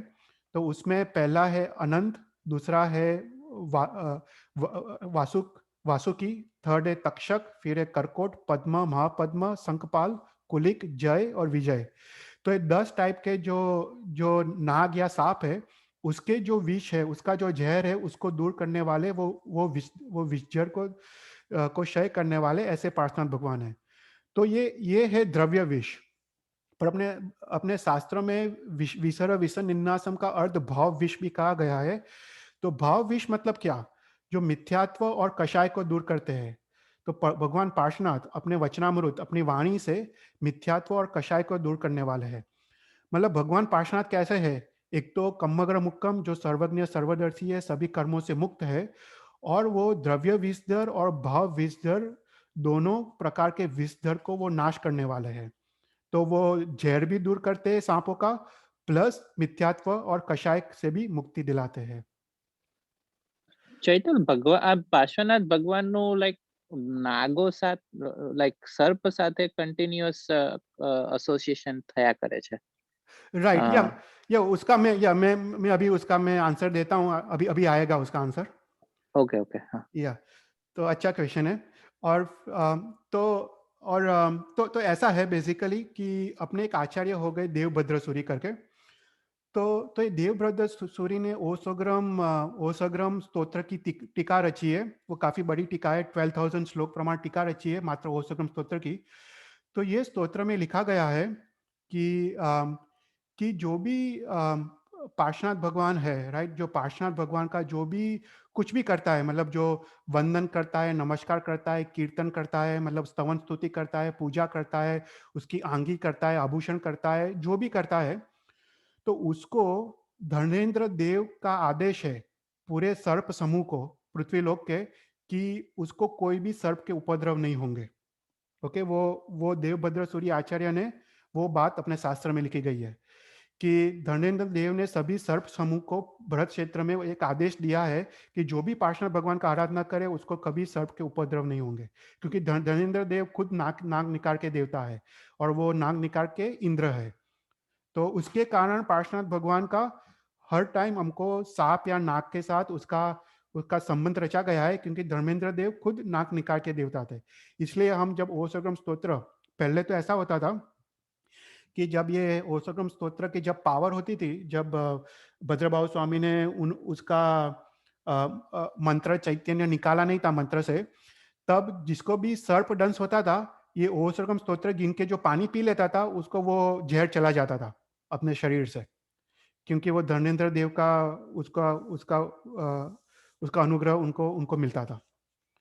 तो इसलिए, और फिर दूसरा है धर्मेंद्र देव ने वो तो पार्श्वनाथ भगवान के अधिष्ठायक देव है, और उसकी पूर्व स्टोरी तो पता होगी, राइट? वो जब फायर में वो बर्न हो रहे थे, कमत तापस जब वो पंचांगनी तप कर रहे थे, तब पार्श कुमार ने करेक्ट करेक्ट करेक्ट। या वो लकड़ा निकाला और फिर उसमें से 2 छोटे सांप के युगल निकले और नौकार मंत्र गिना और फिर वो देव बने धर्मेंद्र, और धर्मेंद्र देव के इंद्र बने नाग निकाय के। तो उसके कारण पार्श्वनाथ भगवान का वो धर्मेंद्र देव के साथ या फिर सांप के साथ उसका संबंध रचा गया है। तो does that answer Okay, the okay, answer the question? okay. हाँ, Yeah. That makes sense. Yeah. हाँ, ओके। तो फिर उसके बाद जो लास्ट पद है वो है मंगल कल्याण आवासम। हमने ऑलरेडी एक छोटा सा इंटरेस्टिंग फैक्ट देखा था कि आवास का मतलब है घर, राइट? पर एक विद्वान मुनि ने उसका अर्थ देरासर किया, और बहुत इंटरेस्टिंग थिंग है, राइट? हम लोग तो आवास मतलब घर सोचते हैं, पर विद्वान मुनि ने उसका अर्थ देरासर किया। तो मंगल कल्याण आवासम, तो मंगल मतलब क्या और कल्याण मतलब क्या? तो जनरली ऐसा होता है अपने शास्त्र में, मंगल मतलब जो ये भव में मंगल करे, या फिर जो भी हमको संसारिक जीवन में जो मंगल करे, मतलब जो विघ्न का नाश करे, हमको दुख और दारिद्र्य का नाश करे, जो असातावेदनीय कर्म का नाश करे, और हमको दूसरे भव में दुर्गति का नाश करे, तो उसको मंगल कहते हैं। ये भव में दुख दारिद्र्य का नाश करे, जीवन मंगल बनाए, और दूसरे भव में दुर्गति का नाश करे, उसको मंगल कहते हैं। और जो कल्याण शब्द है वो आत्मा के साथ संबंधित है। कल्याण मतलब आत्म कल्याण। तो भगवान पार्षद कैसे है? वो ये भव में तो मंगल करते हैं, ये भव और दूसरे भव में तो सांसारिक जीवन में तो मंगल करते हैं, पर आत्म कल्याण भी करते हैं, मतलब आत्मा की उन्नति भी करते हैं। वो अपने कषाय और अपने मिथ्यात्व को भी दूर करते हैं।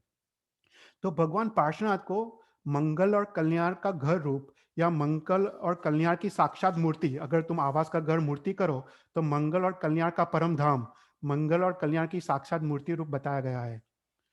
तो उसका अर्थ है मंगल कल्याण आवासम। तो जस्ट टू रिवाइज, ये पहली गाथा का अर्थ था।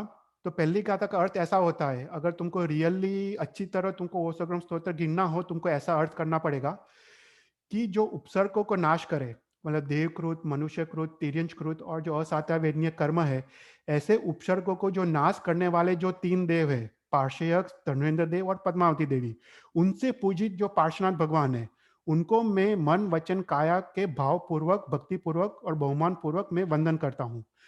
और ये पार्श्वनाथ भगवान कैसे है? जिसने घाती कर्म को नाश किया है, जो सर्वज्ञ सर्वदर्शी है, जो शाप के विष के जहर को निकालने वाले हैं, और वो भाव से मिथ्यात्व और कर्म कषाय और कषाय को भी दूर करने वाले हैं, और जो मंगल और कल्याण के परम धाम रूप है और साक्षात मूर्ति है, ऐसे पार्श्वनाथ भगवान का मैं चिंतन मनन करता हूँ। तो ये हुआ पहली गाथा का अर्थ। ओके, तो आज हम यहाँ पे एंड करते हैं, और हम नेक्स्ट टाइम से नेक्स्ट 4 गाथा का हम अर्थ देखते हैं। ओके, तो अभी आई थिंक जो भी क्वेश्चन हो यू कैन आस्क। चैतल भाई, हाँ बोलो। जय जिनेन्द्र। हाँ, ભદ્રબાહુ સ્વામી મહારાજ સાહેબે શું સૂત્ર મીન્સ ઉપસગ્રહ માંથી કાઢી લીધું કે એનું એ સત્વિતા જતી રહી, લાઈક એવું શું હતું? તો that is very good question. તો આમાં શું હોય છે કે આપણે જે આવા આચાર્ય મહારાજ હોય, ભદ્રબાહુ स्वामी, जो अश्रुत केवली, मतलब दे आर एक्सट्रीमली, उनका ज्ञान तो पराकाष्ठा का ज्ञान है। तो ऐसे जो श्रुत केवली होते हैं उनके पास ना दो शक्तियां होती है, एक के मूर्ति चैतन्य और दूसरा है मंत्र चैतन्य। तो वो लोग क्या करते हैं कि मूर्ति जो जैसे मूर्ति है जब अंजन सला का होते हैं तो उसमें भी वो शक्ति भरते हैं, चैतन्य भर सकते हैं, और जो जो मंत्र है मंत्र में भी वो चैतन्य डाल सकते हैं। चैतन्य मतलब शक्ति। अगर ये ना बहुत अच्छा क्वेश्चन है अपना ना, सक्लारत जो स्तोत्र है उसकी जो प्रथम गाथा है, सक्लारत प्रतिष्ठानम मधिष्ठानम शिव श्रिय भूर्भुश्व श्रयिषाम मारंध्य प्रतिधानमय। तो ये गाथा बहुत बहुत डीप गाथा है, उसका मीनिंग बहुत डीप है। तो उसमें ऐसा है कि जो हरियंत परमात्मा का जो हरियंत परा है, मतलब आरंत्य कहते हैं, तो वो आरंत्य वो शक्ति रूप है। ओके, तो हरियंत परमात्मा का जो जो हरियंत परा है वो आरंत्य है, और वो आरंत्य है वो सकल ब्रह्मांड में वो छाया हुआ है। मतलब जो जो पहली गाथा में लिखा है, सक्लारत प्रतिष्ठानम मधिष्ठानम शिव श्रिय भूर्भुवस्व श्रयिषाम। भूर्भुवस्व श्रयिषाम मतलब पूरे तीनों लोक में वो उनका शक्ति रूप वो आरंत्य है। वो ऐसा कलिकाल सर्वज्ञ हेमचंद्राचार्य लिख रहे हैं। तो जो ये आरंत्य है, जो ये श्रुत केवली जैसे भगवंत होते हैं ना, वो आरंत्य को ध्यान में वो शक्ति को वो कैप्चर करते हैं। ये आरंत्य वो शक्ति रूप है, और वो आरंत्य को वो कैप्चर करके वो अंजन सला का जब प्रतिष्ठा होती है तो उसमें वो डाल सकते हैं। तो जैसे हम अपनी शंखेश्वर पार्षद की प्रतिमा है, तो उसमें जो उसका जो प्रभाव है वो अनपैरेलल प्रभाव है, क्योंकि ऐसे महामुनि ने वो आरंत्य को कैप्चर करके उसने अंजन सला का की है। तो ऐसे ही मंत्र शक्ति, तो ऐसे ऐसे ही जो मंत्र शक्ति है, वो मंत्र शक्ति भी उसको मंत्र चैतन्य, कल्पसूत्र में दो आते हैं, मूर्ति चैतन्य और मंत्र चैतन्य। तो मंत्र चैतन्य मतलब जो जैसे नमियूर मंत्र है, विश्वफुलिंग मंत्र है, तो वो मंत्र में वो शक्ति वो ऐड करते हैं अपने ध्यान से। तो और पर फिर उनका वो पावर होता है कि वो शक्ति वापस भी खींच ले सकते हैं। तो भद्रबाहु स्वामी ने क्या किया कि ये विश्वफुलिंग मंत्र तो आज भी अवेलेबल है, नमियूर मंत्र तो आज भी अवेलेबल है, पर उसने शक्ति वो वापस खींच ली। तो उनके पास वो पावर होता है कि वो शक्ति डाल भी सकते हैं और शक्ति वापस भी खींच सकते हैं, और इसलिए उसको मंत्र चैतन्य नाम दिया गया है। और वो एक रीजन है कि मंत्र आज भी अवेलेबल है, पर उसका हमको असर या प्रभाव इतना दिखता नहीं है। और दूसरा है कि एक गाथा उन्होंने लुप्त भी कर दी।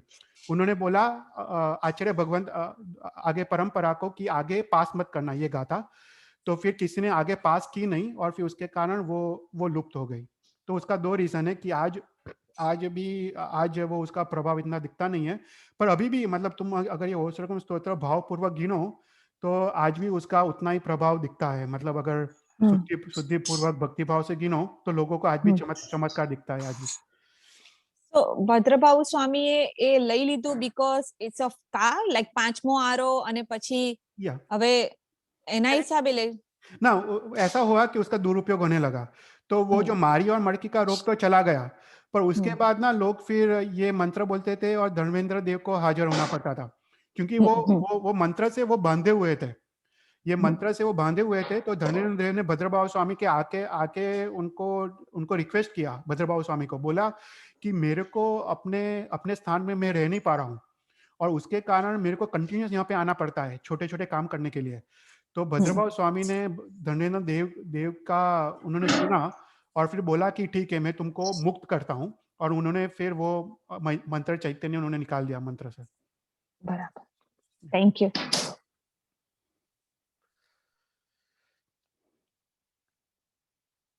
कोई एनी અમેઝિંગ કે શુદ્ધ કેવલીમાં ભગવંતોમાં કેટલી શક્તિ હોય છે કે ओ अद्भुत। वो लोग तो सर्वाक्षर सन्निपाति ज्ञान होता है ना, उनका ज्ञान ऐसा होता है कि सर्वाक्षर सन्निपाति मतलब सर्व अक्षर का तुम संधिया विच्छेद करो। कोई भी तुम जो हमको 8 व्यंजन और 16 अक्षर जो आते हैं, तो उनका जो भी संधि और विच्छेद से जो भी शब्द बने उनका सभी का ज्ञान होता है उनको। तो वर्ल्ड में जो भी अक्षर है और उनके जो भी वर्ड्स बनते हैं उनका ज्ञान उनको होता है। अद्भुत अद्भुत ज्ञान, मतलब અદ્ભુત અદ્ભુત અદ્ભુત કોઈ अनपैरेलल ज्ञान होता है। या और मतलब भद्रबाहु स्वामी जैसे भी, मतलब सोचो अभी भद्रबाहु स्वामी का जो ज्ञान था, अभी श्रुत केवली में भी डिफरेंस होते हैं। उनके जो गुरु थे यशोभद्र, उनका ज्ञान तो भद्रबाहु स्वामी से भी ज्यादा। हमको शास्त्र में उल्लेख आता है कि यशोभद्र महाराज साहब का ज्ञान कितना था। तो श्रुत केवली में भी डिफरेंस होता है, क्योंकि क्या होता है कि अनुभूति का ज्ञान अलग होता है। तुमको चौदपूर्व तुमको पढ़ लिया, तुमको उसका अर्थ का ज्ञान आ गया, पर वो जब आत्मा में अनुभूति के लेवल में पहुंचता है तब उसका ज्ञान का उसका उसका उगाड़ अलग होता है। तो यशोभद्र सूरी महाराज साहब का ज्ञान भद्रबाहु स्वामी के ज्ञान के कंपैरिजन में मतलब it was infinite times more, Anant times उनका ज्यादा ज्ञान था। इवन दो दोनों दोनों चौदपूर्वी थे, क्योंकि वो ज्ञान अनुभूति में फिर उसका उसका उसका मीनिंग अलग हो जाता है, वो ज्ञान जब अनुभूति में आता है तो।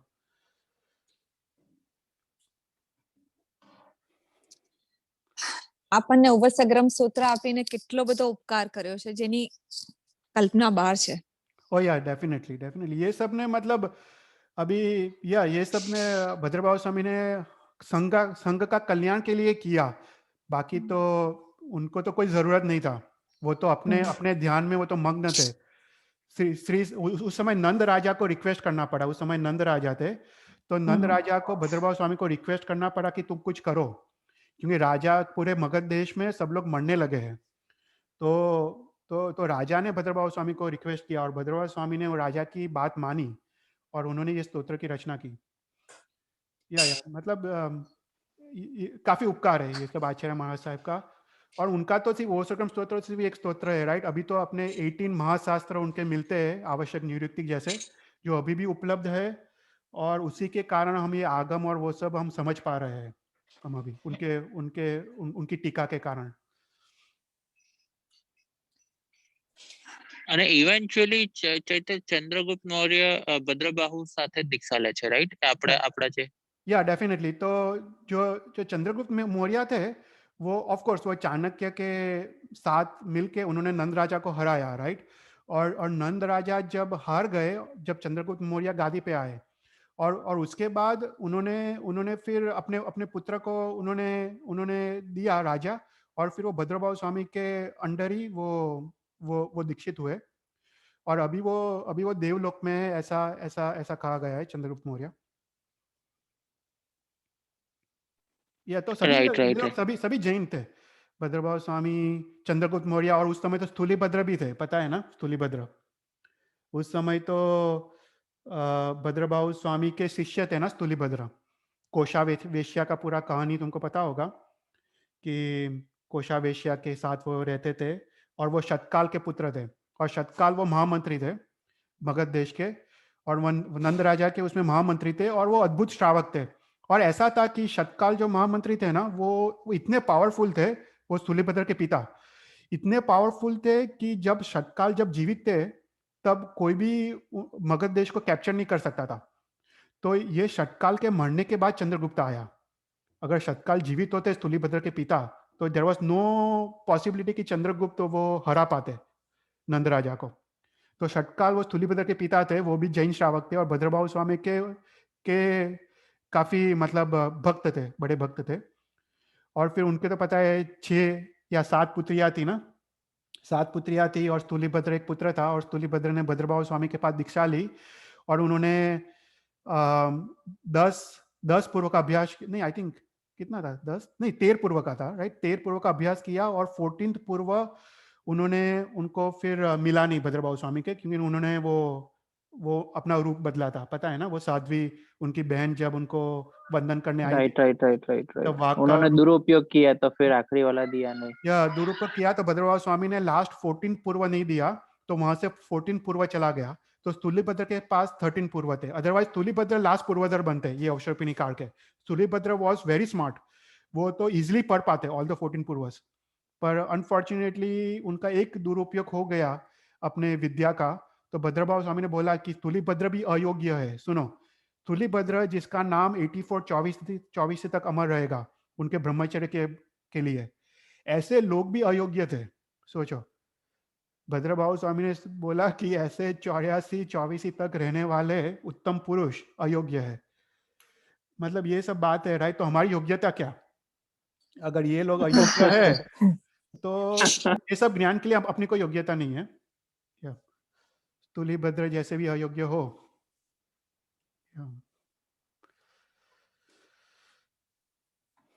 पर अद्भुत इतिहास है ये, इतिहास हमको सबको जानना चाहिए, पूरा भारतवर्ष का इतिहास। अनफॉर्चुनेटली ये सब इतिहास हमको स्कूल में पढ़ाते नहीं है, पर यही पढ़ाना चाहिए। अपने जैन और बौद्ध का जो पैरेलल इतिहास चल रहा है, कौणिक और अशोक और वो सब, हमको वही पढ़ाना चाहिए, पर अभी वो सब पढ़ाते नहीं है। चैतल वो भाई, एक्चुअली हाँ हिस्ट्री पूरा ना बहुत ही खराब तरीके से स्कूल में चैतल पढ़ा रहे हैं। एटलीस्ट अब पता नहीं अब चेंज हुआ है कि नहीं। नहीं अभी सेम ही like French revolution, English revolution वो सब पढ़ाते हैं। अभी फ्रेंच रिवॉल्यूशन है, हमको क्या लेना देना फ्रांस ने क्या किया, और या हमको अनफॉर्चुनेटली अपना इतिहास नहीं पढ़ाते और फ्रेंच रिवॉल्यूशन पढ़ाते। ये सब दिस इज ऑल डॉक्ट्रिनेशन, जो इंग्लिश जो ब्रिटिशर्स आ गए अपने देश में, this is all indoctrination. Hopefully Modi changes all this. हाँ बीजू, वेरी चैतल सैड। भाई, हाँ बोलो। આપણને એ જાણવા મળે ખરું કે સ્થૂલીભદ્રજીને જે અયોગ્ય રીતે ઉપયોગ કર્યો એના લીધે એમને 14મું પૂર્વજ્ઞાનનું ના મળ્યું, એનું કારણ શું કર્યું એમણે એવું તો ન हाँ મળ્યું? हाँ, तो એમાં એવું બન્યું કે उसमें ऐसा बना कि स्थूलीभद्र ने 13 पूर्वज का तो अभ्यास कर दिया, और उन्होंने अर्थ और शब्द दोनों के साथ अभ्यास कर लिया।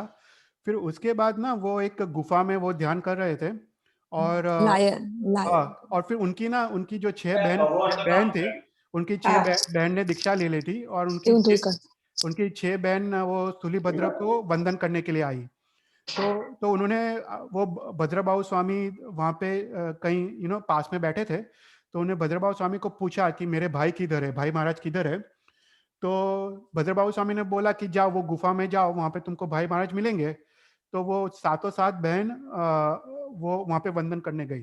यहाँ पे स्थूलीभद्र को अपने ज्ञान से पता चल गया कि ये 7 बहन आ रही है, और फिर उन्होंने सोचा कि मैं अपने बहन को मैं ना आश्चर्य करता हूँ, सरप्राइज करता हूँ अपने ज्ञान से, क्योंकि इतने सालों के बाद उसके सालों के बाद पहली बार मिल रही है, तो मैं सिर्फ सरप्राइज करता हूँ उनको। कुछ ऐसा दूर भाव नहीं था, सिर्फ सरप्राइज करता हूँ। तो उन्होंने लायन का रूप बनाया, और फिर वो बहन लायन देखा तो घबरा गई और वापस भागी भद्रबाहु स्वामी के पास, और उनको बोला कि यहाँ पे तो लायन है, यहाँ पे तो सिंह है, कोई स्थूलीभद्र तो है नहीं गुफा में। तो भद्रबाहु स्वामी ने अपना ज्ञान का उपयोग किया और पता चल गया कि ये स्थूलीभद्र ने दुरुपयोग किया है ज्ञान का। फिर उसके बाद स्थूलीभद्र को उसके बाद तो बोला वापस जाओ, वहां पे तुमको अपना भाई मिलेगा। तो वापस गए, अपना भाई से वंदन किया, और फिर स्थूलीभद्र को बुलाया, और उन्होंने बोला कि अभी तुमको आज से शिक्षा बंद, आज से तुमको 14 पूर्व में तुमको दूंगा नहीं। फिर संघ ने काफी रिक्वेस्ट किया भद्रबाहु स्वामी को। संघ ने बोला कि प्लीज तुम उसको दो, अभी अगर तुम नहीं दोगे तो 14 पूर्व चले जाएंगे, कोई भी 14 पूर्वज रहेगा नहीं। तो भद्रबाहु स्वामी ने लास्ट उन्होंने माना कि मैं सिर्फ शब्द से दूंगा, अर्थ से नहीं दूंगा। तो उन्होंने शब्द से 14 पूर्व पढ़ाया, पर अर्थ से नहीं पढ़ाया, उसका अर्थ नहीं बोला। तो स्थूलीभद्र को शब्द से मिला 14 पूर्व, पर उसको अर्थ से नहीं मिला, और उसके बाद तो वो ज्ञान फिर धीरे धीरे चला गया। जो ज्ञान अर्थ से नहीं मिलता है वो चला जाता है, राइट। तो धीरे धीरे वो ज्ञान चला गया। હા યાદ આવી ગયો, સોરી હો અંકલજી જોડે આ સાંભળેલું છે આપણા આગમ વાંચનમાં, પછી યાદ આવી ગયું. ના બરાબર છે, સરસ પાક્કું થઈ ગયું. ના બરાબર. કોઈ ઓર ક્વેશ્ચન? હા, ઇતિહાસની ચૈતલ બહુ વાતો ખબર પડે છે, એટલીસ્ટ આપણા જૈનિઝમના પર્સપેક્ટિવ થી તો એનું પણ સારું રિવિઝન થાય છે આપણો. રાઈટ ના સારું છે. ઇતિહાસ is very important, history is very important. આપણે unfortunately we are not learning. આપણે આખી પાઠ પરંપરાનો ઇતિહાસ જાણવો જોઈએ, ફ્રોમ ભગવાન મહાવીર ટુ અત્યાર સુધીનો. અત્યારે 88 પાઠ ચાલે છે આપણી. Right now it's 88 part. So we have to know all the કયા મહારાજ સાહેબે શું કર્યું. બરાબર. Yeah, we should definitely have to know that.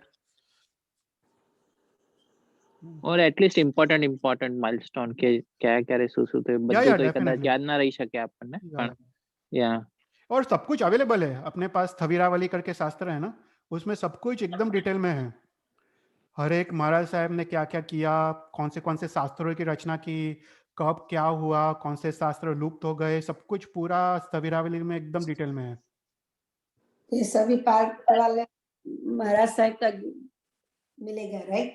सभी अभी तक जो तपागज, अपने तो 4 गज है, पर अभी जो मेन गज है तपागज, उसमें 88 पार्ट चल रही है, सभी में थोड़े अलग थोड़े डिफरेंसेस होंगे, किसी में 85th होगा, किसी के ऐसा कुछ होगा, पर अपने जो तपागज है उसमें 88 अभी चल रही है, तो पूरा तुमको ट्री मिलेगा कि सोधर्मा स्वामी के बाद जम्बू स्वामी के बाद प्रबोध स्वामी से लेके कब कलिकाल सर्वज्ञ हेमचंद्राचार्य कब आए, हरिभद्र सूरी महाराज साहब कब आए, सिद्धसेन दिवाकर सूरी कब आए, सिद्धर सिंह गणी समाश्रमण कब आए, देवर्दी गणी समाश्रमण कब आए, जिनभद्र गणी समाश्रमण कब आए, ऐसा सब कुछ तुमको इतिहास में मिलेगा, उन्होंने क्या क्या किया इतने महान आचार्यों ने। फिर हीर सूरी महाराज साहब, यशोदेव सूरी, काफी महोपाध्याय यशो विजय, महोपाध्याय मान विजय, ऐसे अद्भुत एक से एक अद्भुत आचार्य महाराज साहब है। और उनका बहुत डिटेल में इतिहास है कि वो लोग ने कौन से शास्त्रों की रचना की, कौन से अभी अवेलेबल है, कौन से लुप्त हो गए, सब कुछ है अपने पास। ओनली थिंग हम पढ़ते नहीं है। अभी जैसे महोपाध्याय यशो विजय महाराज साहब ने 118 शास्त्र की रचना की थी। ओके, 118 शास्त्रों की रचना की और अभी सिर्फ 18 शास्त्र मिल रहे हैं। ये तो सिर्फ 250 ईयर्स की बात है। 250 ईयर्स में हम 100 शास्त्र हमारे तो सिर्फ 100 ईयर्स में ये 100 ईयर्स में 100 शास्त्र लुप्त हो गए। तो सॉरी 250 ईयर्स में। तो महोपाध्याय यशो विजय ने 118 शास्त्रों की रचना की है और 118 शास्त्रों के नाम अभी हमको अवेलेबल है कि कौन से है। हमको सिर्फ 18 मिलते हैं, जैसे आध्यात्म सार, ज्ञान सार, वो सब अभी मिल रहे हैं। पर 100 कहने का मतलब है 100 शास्त्र तो लास्ट 250 ईयर्स में ही चले गए। ये सब हिंदुओं ने काफी डिस्ट्रॉय किया, मुस्लिम्स ने काफी डिस्ट्रॉय किया, काफी डिस्ट्रॉय हुआ। सब बर्न हो गए ना, पूरे अपने लाइब्रेरीज पूरे बंद कर दिए ये लोग ने। और उस समय तो डिजिटल कॉपीज कुछ था नहीं, एक बार बर्न हो गया तो गया पूरा। Very sad right. પણ સારું છે ચૈતન્યભાઈ, આટલું અમને સમજાવો છો, બહુ ફેર પડી જાય અમને. પણ આટલા વર્ષોથી અમે છીએ, આવું કોઈ અમને મળ્યું નથી અત્યાર સુધી. ના એ તો આટલું ડિટેલિંગ કરીને કોઈએ નથી સમજાવ્યું. ભલે મારા જ બિચારા આવે બધા પર્યુષણ ટાઈમે, પણ એ વખતે પર્યુષણનું જ લેક્ચર હોય ને મોસ્ટ ઓફ ટાઈમ. ના બરાબર છે. મેઇન વસ્તુ તો એ છે કે આપણે આ બધું અભ્યાસ કરવો જોઈએ. આપણે શ્રાવકોએ આ બધાનો અભ્યાસ આપણે કરાય. આપણે ખાલી આગમોનો અભ્યાસ ના કરાય, પણ બાકી જે આપણે હજારો શાસ્ત્રો છે બધાનો અભ્યાસ કરાય અને આપણે કરવો જોઈએ. બાકી આપણે નહીં કરીએ ને તો લુપ્ત થઈ જશે. જો સાચી વાત છે, ધર્મ શ્રાવક જોડે નહીં રહે તો લુપ્ત થઈ જશે. તો પહેલાના જમાનામાં શ્રાવકો અભ્યાસ કરતા હતા. તો આપણે એટલીસ્ટ આ બધું સાંભળીને we have to at least start reading one શાસ્ત્ર. અને મહત્વ કેટલું બધું છે આપણા. હા એ તો છે જ. રાઈટ. એટલે સરસ, અનુમોદના તમને.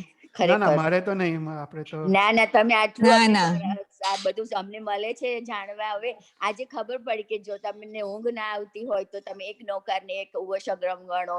એવું બધું આટલું બધું ડિટેલમાં બહુ ઓછું જાણવા મળે. એ છે ને બહુ પ્રુવન મેથડ છે. એ છે ને પ્રેમસુરી મહારાજ સાહેબે પોતે જ આપણે પદ્મ વિજય મહારાજ સાહેબ ને આપ્યો તો કેન્સર વખતે. આ બધું પ્રુવન છે, બધું શાસ્ત્રોમાં પ્રુવન મેથડ છે. એટલે જાણતા હોય તો આપણે કોઈને કહી પણ શકીએ કે ભાઈ આવું કરો કે એટલે ફેર પડી જાય. ના પણ સારું, વેરી નાઇસ. ના બરાબર. એટલે એ મેથડ ચૈતલ એવું છે કે એક નૌકાર ને એક ઉવસગ્રમ 7 વાર ગણવાનો. એટલે છે ને એમાં બે વસ્તુ છે. એક તો તમે એક નૌકાર એક ઉવસગ્રમ 7 વાર ગણી શકો. બીજું છે એક નૌકાર એક ઉવસગ્રમ 7 વાર ગણો પછી તમે 12 ટાઈમ્સ નમો જીરાનામ જીયભારામ ગણો. અચ્છા. હા, એટલે 12 એટલે તમને કોઈ ભય હોય ને, કોઈ વિશેષ પ્રકારનો ભય, તો એ નમો જીરાનામ જીયભારામ 12 વાર ગણો પછી તમને ઊંઘ આવશે. બરાબર છે. એટલે બે મેથડ શાસ્ત્રોમાં મળે છે. રાઈટ. પણ ટ્રાય કરજો, મતલબ મતલબ પ્રુવન મેથડ છે. એટલે એક નૌકાર અને એક ઓસગરમ એવું 7 વખતે, અને એક નૌકાર ને ઓસગરમ ને 12 વખત નમો જીર્ણાનમ જે અભિયાનમ, એવી રીતે. હા, એટલે ઓલ્ટરનેટ પહેલા નૌકાર ઓસગરમ પછી પાછો નૌકાર પછી ઓસગરમ, એવું 7 વાર. એવી રીતે 7 વાર કરવાનું. 7 નૌકાર ને 7 ઓસગરમ. હા, ઓલ્ટરનેટ કરવાનું. ઓલ્ટરનેટ એટલે પહેલા નૌકાર ઓસગરમ પછી નૌકાર પછી ઓસગરમ, એ રીતે ઓલ્ટરનેટ કરવાનો. અને પછી છેલ્લે નમો જીરાનામ જીયભારામ 12 વાર. બરાબર છે. આપણા ધર્મમાં જેટલું બધું આપેલું છે યુ નો. હા એ તો છે. બરાબર છે. Right right yeah. પણ જય જિનેન્દ્ર ને બહુ સરસ રીતે સમજાવ્યું તમે really. Very nice. Thank you. Yeah સારું એક નોકાર ગણ લઈએ. હા. નમો હરિયંતાનમ નમો સિદ્ધાનમ નમો